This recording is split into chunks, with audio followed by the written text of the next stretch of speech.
राधे राधे मित्रों, आज हम भीष्म पंचक व्रत की विधि बताएंगे। कार्तिक शुक्ल पक्ष में एकादशी को प्रातःकाल विधि पूर्वक स्नान करके 5 दिन का व्रत ग्रहण करें। बाण सैया पर सोए हुए महात्मा भीष्म ने राजधर्म, मोक्ष धर्म और दान धर्म का वर्णन किया, जिससे पांडवों के साथ ही भगवान श्री कृष्ण ने भी सुना। उससे प्रसन्न होकर भगवान वासुदेव ने कहा, भीष्म तुम धन्य हो, तुमने धर्मों का स्वरूप अच्छी तरह श्रवण कराया है। कार्तिक के एकादशी को तुमने जल के लिए याचना की और अर्जुन ने बाण के वेग से गंगा जल प्रस्तुत किया, जिससे तुम्हारे तन मन प्राण संतुष्ट हुए। इसलिए आज से लेकर पूर्णिमा तक तुम्हें सब लोग अर्घ्य दान से तृप्त करें और मुझको संतुष्ट करने वाले इस भीष्म पंचक नामक व्रत का पालन प्रतिवर्ष करते रहें। निम्नांकित मंत्र पढ़कर सभ्य भाव से महात्मा भीष्म के लिए तर्पण करना चाहिए। यह भीष्म तर्पण सभी वर्णों के लोगों के लिए कर्तव्य है। मंत्र इस प्रकार है।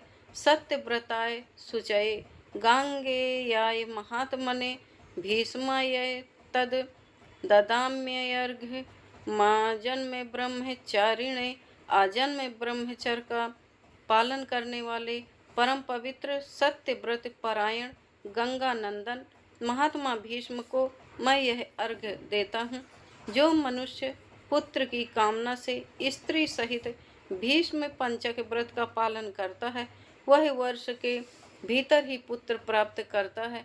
जो भीष्म पंचक व्रत का पालन करता है, उसके द्वारा सब प्रकार के शुभ कृत्यों का पालन हो जाता है। यह महापुण्यमय व्रत महापातकों का नाश करने वाला है, अतः मनुष्यों को प्रयत्न पूर्वक इसका अनुष्ठान करना चाहिए। इसमें भीष्म जी के लिए जलदान और अर्घ्य दान विशेष यत्न से करना चाहिए।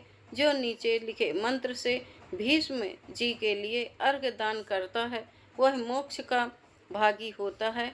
अर्घ्य दान का मंत्र है, मया घ्र पद गोत्राय सांकृते प्रवराय च अपुत्राय ददाम्येते तदु कम भीष्मे वर्मणे वसूनामे वताराय शंतनो रात मजाय च अर्घ्यम ददामि भीष्माय आजन्मे ब्रह्मचारिणे।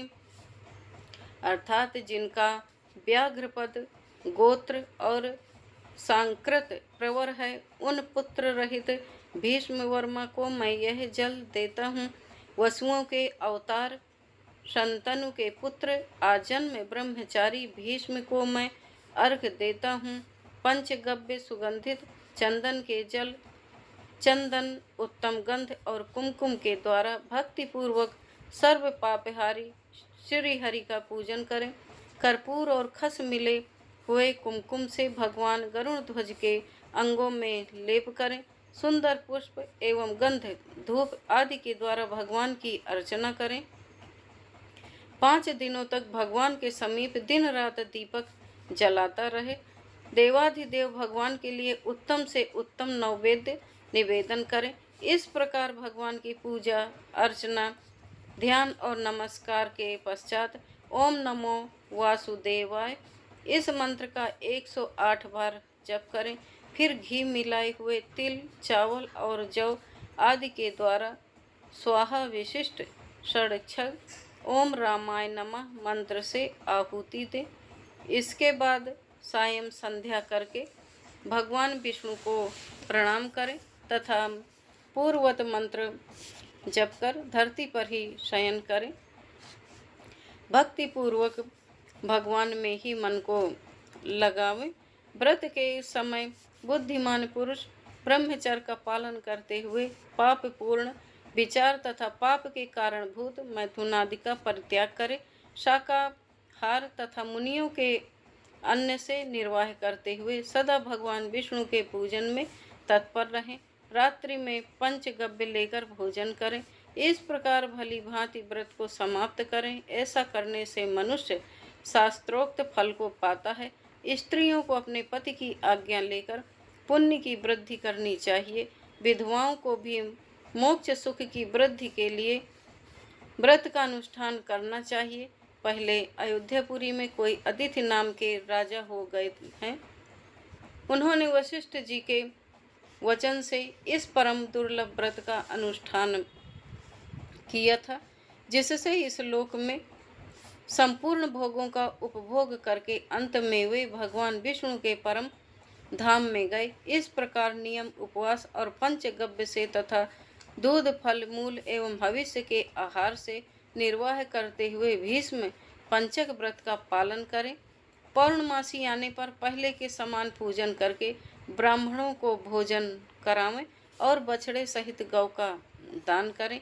एकादशी से लेकर पूर्णिमा तक 5 दिनों का भीष्म पंचक व्रत समस्त भूमंडल में प्रसिद्ध है।